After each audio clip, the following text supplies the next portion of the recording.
బాగున్నారా? బాగున్నాం సార్. నా పేరు రఘునందన్ అండి. సార్ నమస్తే సార్. నేను తెలంగాణ కళారత్నాలు అని ఒక యూట్యూబ్ ఛానల్ సార్ ప్రమోటర్ని. సార్ మన కళాకారులు అందరూ కూడా యూట్యూబ్లో సంగ్రహంగా ఒక దగ్గర ఉండాలని సరే సార్ నా ప్రయత్నము. సార్ మీ గురించి చెప్పండి. మీరు ఎక్కడెక్కడ నా పేరు రామలింగయ్య సార్. నేను గట్టు గ్రామము, గట్టు మండలం, గద్వాల జిల్లా సార్ మాది. నేను 1962లో మొట్టమొదలు రంగస్థలం మీద ప్రవేశించాను. ఆ రోజు ఒకటి భారతీయుడుగా పాత్ర తీసుకొని నేను స్టేజ్ పైన పాటగా పాడుకుంటూ ఎంటర్ అయినాను.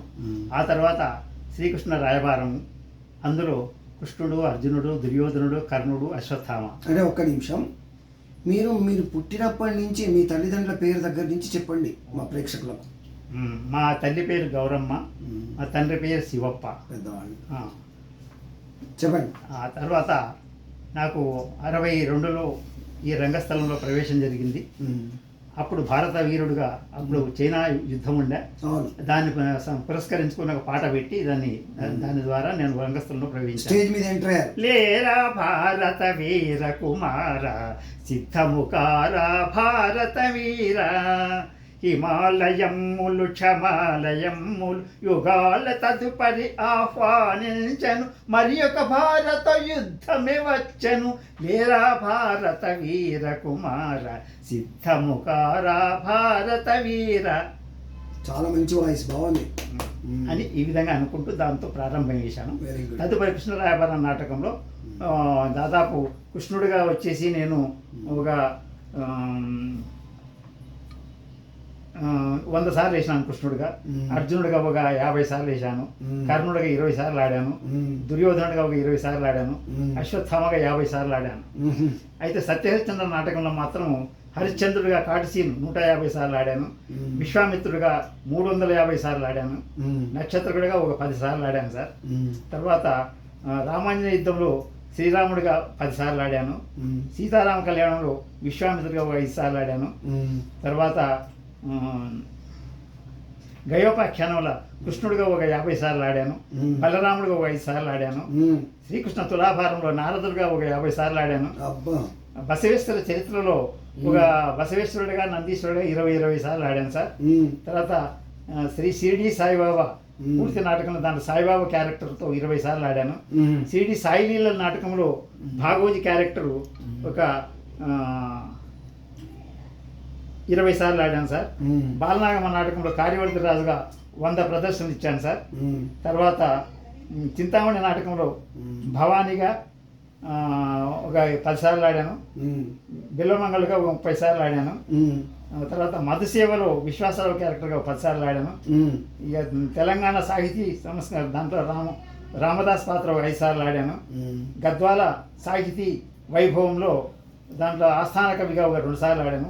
ఇవి కాక వరుడు కావాలి, తర్వాత అతిథ్యవులు వస్తున్నారు, త్రివేణి, గుండెలు మార్చబడము, గాంధీ పుట్టిన దేశమే ఇది అనేటటువంటి సాంఘిక నాటకాలు 30 ఆడాను. వేశారు. బాగా దీర్ఘ చరిత్ర ఉంది మీకు. సార్ మీ గురుగారు టోటల్గా 1300 ప్రదర్శనలు ఇచ్చాను. Entire Andhra Pradesh, that is old Andhra Pradesh అంతే 1300 ప్రదర్శనలు చేశాను సార్. అయితే 1993లో ఈ చిక్కడపల్లిలో త్యాగరాయ గాన సభలో రాష్ట్ర స్థాయి సత్యహరిశ్చంద్ర కాటిసీన్ ఏకపాత్ర పోటీల్లో పాల్గొని ద్వితీయ బహుమతి పొంది అక్కినేని నాగేశ్వర గారి చేత సన్మానం, షీల్డ్ నగదందుకున్నాను. తర్వాత వచ్చేసి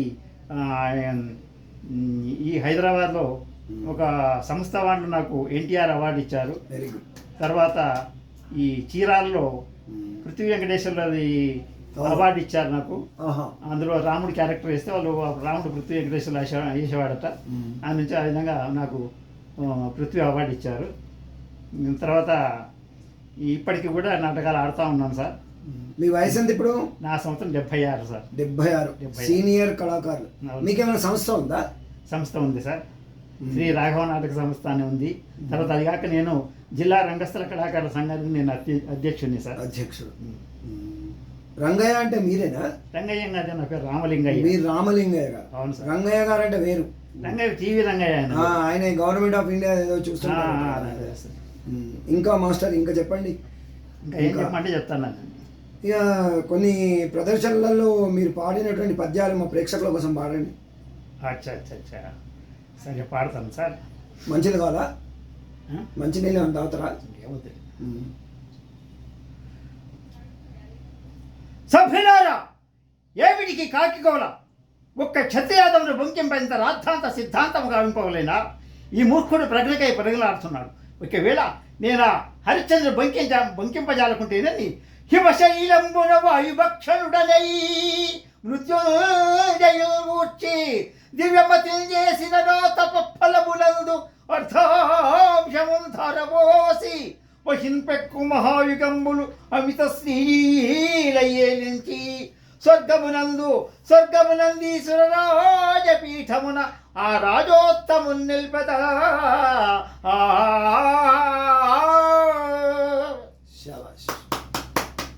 కన్నా మాతృపక్షమున మేమెల్లరమను పితృపక్షమున యుధిష్ఠిరాలను చూచుతుండా నిన్న కన్నతల్లి సంతశిల్లినట్టు రాజ్యము చేకూరు మరియు దౌమిలుడి యొక్క వేదోక్తంబుగా పట్టాభిషేకము వర్ణించినట్టు చేసేదను.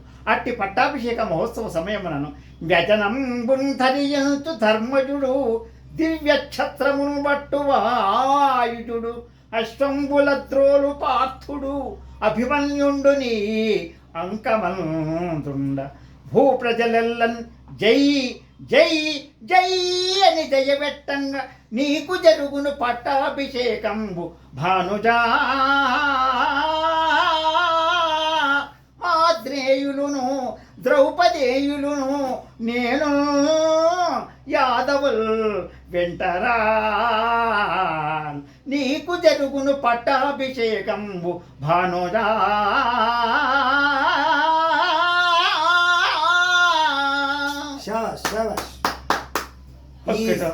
లోకములోని కష్టములన్నీ నన్నే కోరి వరించినప్పుడు కాకుండా ఇన్ని కష్టములు వారు అనుభవించారు. ఈ నిర్భాగ్యము హరిశ్చంద్రుడు కత్తించిన పెంపట మరల కష్టములకు తామెక్కడ దొరుకునేది కదా. రాజ్యం యోగములకైనా చింతింపదు. మహదారణ్య వాసఘోర దుఃఖములన్నీ సంభవించినట్టు పరిగణింపు కడకతి నీచంబకు ఈ చండాల దాస్యములకు కూడా పరితపించరు. కానీ చేపట్టిన దాది నన్నే పరమదైవముగా భావించు. నా మూలంలో తనకు అంత లేసి కష్టములు సంభవించినను క్షమాగుడ సంపత్తి చేసహించుటే కాదు తను ఒక్కరికి బానిసగా విక్రయించుటకు నీచంబరి సంకోచించిన నాథ సత్యప్రతిష్టగా ఎన్నొచ్చు నీచ కృత్యములు సగరముని నాకు ఉత్సాహం కల్పించి నా సత్యవ్రత దీక్షను కాపాడినట్టు నా అర్ధాంగ లక్ష్మి చంద్రమతి దేవి వియోగ దుఃఖముని ఏ రీతిగా భరింతును ఏ రీతిగా భరించు. కుమార లోహిత నిన్ను మళ్ళీ ఎప్పుడు చూడగలదు తండ్రి, ఎప్పుడు చూడగలదు? దాసదాసి జలంబుల చేతుల మీదుగా అడుగంటి పెట్టనీక వీళ్ళ గారాబొమ్మని పెంచి నిష్ఠురదమ్మ పెట్టే దాస్యం మనకు అప్పగించదు కదా. దాస్యం మనకు గడిచిన పొత్తలంటే తలంపులకు వచ్చి నా ధైర్యమును మరింత మాపుతున్నాడు. ఆనాడు నా భార్యాపుత్రులను కాలకోసం విక్రయించినాడు. దాసి కదలమేమి అని ఆ పారుడు తన తల్లిని నడిచినాడని ఓరి మా తల్లిని ఇచ్చా గుణపేదవరా అని అతనిపై ఎదురుపెట్టాను. అంత ఆ కాలకోసుకుంటూ నిర్ధయుండై కుడువంకోటికి లేకపోయినను నీకు రాజసం ఎంత హెచ్చడురా ఛీ తలకెక్కనే పొగరు దాసే పుత్రయల్చు సుతుల్ పడద్రోయ కుడుకట్టెల వదనము కన్నీళ్లతో చూడ కడుపుల్ రంపపు కోత కోయునది గాయమ్ముగా కుండగల. వండర్ఫుల్. నవరసాలు 64 కళలు మీ లోపల సంపూర్ణంగా ఇమిడి ఉన్నాయి. చాలా బాగా చేశారు. చెప్పండి మీ గురించి చెప్పండి. మీ గురువు గారు ఎవరు? మీరు ఎవరెవరికి ట్రైనింగ్ ఇచ్చారు? ఎంతమందికి ఇచ్చారు? మీ శిష్యులు ఎవరు? శిష్యులు అని ప్రత్యేకంగా ఈ రంగస్థలంకి ఏమి ఉండారు సార్ నాకు శిష్యులు. ఎందుకంటే బుర్రా సుబ్రహ్మణ్య శాస్త్రి గారు చాలా మంది శిష్యులను చేశారు. మీరు కూడా ఇంతమంది కేవలం నాటక రంగంలో ఉండలేదు సార్. నేను కార్పొరేట్ బ్యాంక్ లో అసిస్టెంట్ జనరల్ మేనేజర్గా వర్క్ చేసి రిటైర్ అయ్యాను. కానీ ఇంత బాగా చేస్తున్నారు కదా, ఏదైనా ఒక వర్క్ షాప్ లాంటిది పెట్టకపోయారు? ఎక్కడ పెడతాం సార్ వర్క్ షాప్? బాగా చేస్తున్నారు. బాగా మంచి. నాకు గురువులు మా అన్నగారు జీనాగపనుడు ఆయన తర్వాత ఒల్లూరు రామలింగయ్య, ఆ తర్వాత తొగులయ్య, తర్వాత వచ్చేసి నరహరరాజు, ఇక రాఘవేంద్రాచారి, ఇట్లా వీళ్ళందరూ కూడా గురువులు. ఓకే. మీరు ఎవరికైనా మీ ఇప్పుడు ఉండే జనరేషన్ పిల్లలకి ఏమైనా ఇచ్చారా ట్రైనింగ్? కొందరికి ఏదో ఒకటి 2-3 నాటకాలు నేర్పించిన, సోషల్ నాటకాలు నేర్పించి కూడా మన నందికి కాంపిటీషన్ పెట్టించింది, కానీ రాలేకపోయింది. సరే మీ ప్రయత్నం చేశాను. సరే ఇంకా బాగా ప్రయత్నం చేయండి. ఎందుకంటే మీ అవతల వాళ్ళు బాగా చేసి ఉంటారు కదా. మనం కూడా ఇగో ప్రయత్నం బృందం అంతా బాగుంది. ప్రయత్నే ఫలి. ప్రయత్నం చేస్తూనే ఉండాలి. ఇంకా మీరు ఈ వయసులో కూడా ఇంత చాలా కష్టపడి మీరు ఇంకా ఆ ఆర్ట్ని ఇంకా బ్రతికిస్తున్నారంటే మీకు జోహార్లు. ఇంకా సరే, ఇంకా మీతో ఏం మాట్లాడాలి, బాగా చెప్పండి. ఇంకా మీ ఊరు విశేషాలు, మీరు ఎక్కడెక్కడ, అట్లా అని కాదు, మీరు ఎవరెవరితోని వేశారు, పెద్ద పెద్ద ఉద్దండ పండితులు పెద్ద పెద్ద నటులు అంటే వాళ్ళు చెప్తా సార్. ఆచంట వెంకటరత్నం నాయుడు, అమరపు సత్యనారాయణ గుప్తా, మద్దాల రామారావు, రేబాల రమణ, తర్వాత ఏ వెంకటేశ్వరరావు, కోటేశ్వరరావు, తర్వాత వచ్చి విజయరాజు, గుడూరు సావిత్రి, వీళ్ళందరూ కాంబినేషన్. విజయ్ కుమార్ వేసినవా? విజయ్ కుమార్, గుమ్మడి గోపాలకృష్ణ గారు, వీళ్ళు ఇంకా ఏం ఆడలేదు. బుర్రా సుబ్రహ్మణ్య శాస్త్రి గారు ఆడలేదు సార్. ఆడలేదా? అంత మీ వాళ్ళతోనే? మా వాళ్ళే కాదు, వీళ్ళందరూ డైరెక్టర్స్. ఆ సీతానగరం ఆయన, రాజమండ్రి నగరం ఆయన ఉండేవాడు కదా, రామాంజనేయ వేసేవాడు, ఆయన పేరేంటి? లక్ష్మణరావు. ఆయనతో ఆడలేదు సార్. ఆయనే. సరే, వారిని ఒకసారి మనం స్ఫురించుకున్నందుకు వారి కూడా జోహార్లు, ధన్యవాదాలు. మీరు ఇంకా మంచి మంచి ప్రోగ్రాంలు చేస్తూ మీ జీవితాన్ని ఇంకా భగవంతుడు ఇంకా ఆయురారోగ్య ఇవ్వాలని, మాకు ప్రభుత్వం చేత ఏదైనా సహకారం లభిస్తే ముందు ఇంకా ఎంతో స్థాయికి తీసుకెళ్ళగలిగిన శక్తి మాకుంది సార్. ఇది మనము ఓన్లీ ప్రమోటింగ్ అన్నట్టు, దానికి దీనికి సంబంధం లేదు. Okay sir. మీరు పెద్దవాళ్ళు మీలాంటి వాళ్ళనందరినీ యూట్యూబ్లో ఇంటర్వ్యూ చేసి పెట్టాలని నాదొక సంకల్పం అన్నట్టు. నా దగ్గరికి ఇప్పుడు దాదాపు ఒక 120 మందిని చేశాను. సో మీరు నాకు టైం కేటాయించి ఇంటర్వ్యూ ఇచ్చినందుకు ధన్యవాదాలండి. మీ టెలిఫోన్ నెంబర్ చెప్పండి. 9985-630-310. మళ్ళీ ఒకసారి చెప్పండి. 9985-630-310. సో రామలింగయ్య గారు, చాలా థ్యాంక్స్ అండి.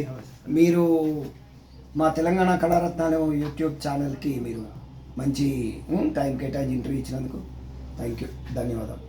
సో ఫ్రెండ్స్, వీరి ఇంటర్వ్యూ మీకు నచ్చినట్టయితే please like it. Thank you.